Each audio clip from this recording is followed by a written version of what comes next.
മഹാഭാരത യുദ്ധക്കളത്തിൽ ധർമ്മം വിജയിച്ചപ്പോൾ അർജുനന്റെ രഥം വിജയശ്രീ ലാളിതമായി നിന്നു. അതിൽ നിന്നും ഇറങ്ങാൻ നേരം അർജുനൻ തന്റെ സാരഥിയായ ശ്രീകൃഷ്ണനോട് പറഞ്ഞു, ഭഗവാനെ, അങ്ങ് ആദ്യം രഥത്തിൽ നിന്നിറങ്ങൂ, ശേഷം ഞാൻ ഇറങ്ങാം. ശ്രീകൃഷ്ണൻ പുഞ്ചിരിച്ചുകൊണ്ട് പറഞ്ഞു, ഇല്ല അർജുന, നീ ആദ്യം ഇറങ്ങൂ. ഭഗവാന്റെ വാക്കുകൾ ശിരസാ വഹിച്ച് അർജുനൻ തന്റെ ഗാന്ധീവം താഴെ വെച്ച് രഥത്തിൽ നിന്നിറങ്ങി. പിന്നാലെ ശ്രീകൃഷ്ണനും താഴെ ഇറങ്ങി. രഥത്തിന് താഴെ താങ്ങായി നിന്ന ശേഷ്നാഗൻ തന്റെ കർത്തവ്യം പൂർത്തിയാക്കി പാതാള ലോകത്തേക്ക് മടങ്ങി. രഥത്തിന്റെ കൊടിമരത്തിൽ വിരാജിച്ചിരുന്ന ഹനുമാൻ സ്വാമിയും അപ്രത്യക്ഷനായി. അർജുനനെ അല്പദൂരത്തേക്ക് മാറ്റി നിർത്തി ശ്രീകൃഷ്ണൻ ഒരു നിമിഷം രഥത്തിലേക്ക് നോക്കി. അടുത്ത നിമിഷം ആ തേര് ആളിക്കത്തി ചാമ്പലായി. അർജുനൻ ഞെട്ടലോടെ ചോദിച്ചു, ഭഗവാനെ, എന്താണ് സംഭവിച്ചത്? എന്റെ രഥം എന്തിനാണ് ഇങ്ങനെ കത്തി നശിച്ചത്? ശ്രീകൃഷ്ണൻ ശാന്തനായി മറുപടി പറഞ്ഞു, അർജുന, ഭീഷ്മരുടെയും ദ്രോണരുടെയും കർണന്റെയും ദിവ്യായുധങ്ങൾ ഈ രഥത്തെ എന്നേ കത്തി ചാമ്പലാക്കേണ്ടതായിരുന്നു. എന്നാൽ നിന്റെ രഥത്തിന്റെ പതാകയിൽ ഹനുമാൻ വസിച്ചിരുന്നതുകൊണ്ടും ഞാൻ സാരഥിയായി ഉണ്ടായിരുന്നതുകൊണ്ടും രഥത്തിന് താഴെ ശേഷ്നാഗൻ താങ്ങായി നിന്നിരുന്നതുകൊണ്ടുമാണ് ഈ രഥം ഇത്രയും നാൾ നിലനിന്നത്. എന്റെയും ഹനുമാന്റെയും ശേഷ്നാഗിന്റെയും സംരക്ഷണം പിൻവലിച്ചപ്പോൾ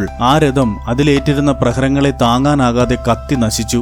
അർജുനൻ അത്ഭുതത്തോടെ ഭഗവാനെ നോക്കി. തന്റെ വിജയം തന്റെ മാത്രം കഴിവുകൊണ്ടല്ലെന്ന് അയാൾക്ക് ബോധ്യമായി. യുദ്ധത്തിൽ നേരിട്ട് പടവെട്ടിയ അർജുനൻ ഒരു യോദ്ധാവെന്ന നിലയിൽ അതിശക്തനായിരുന്നു. എന്നാൽ ആ രഥം തകരാതെ കാത്തതും അർജുനന് വിജയം നേടിക്കൊടുത്തതും ശ്രീകൃഷ്ണന്റെ ദിവ്യശക്തിയും മാർഗനിർദ്ദേശങ്ങളും കൂടാതെ ഹനുമാന്റെയും ശേഷ്നാഗന്റെയും സാന്നിധ്യമായിരുന്നു. ഓരോരുത്തരുടെയും പങ്ക് എത്ര വലുതായിരുന്നുവെന്ന് ഈ സംഭവം ഓർമ്മിപ്പിക്കുന്നു. വിജയത്തിന് പലരുടെയും സഹായം ആവശ്യമാണ്. ഓരോ പങ്കും വിലപ്പെട്ടതാണ്. ജയ് ശ്രീ രാധാകൃഷ്ണ. രാധേ രാധേ.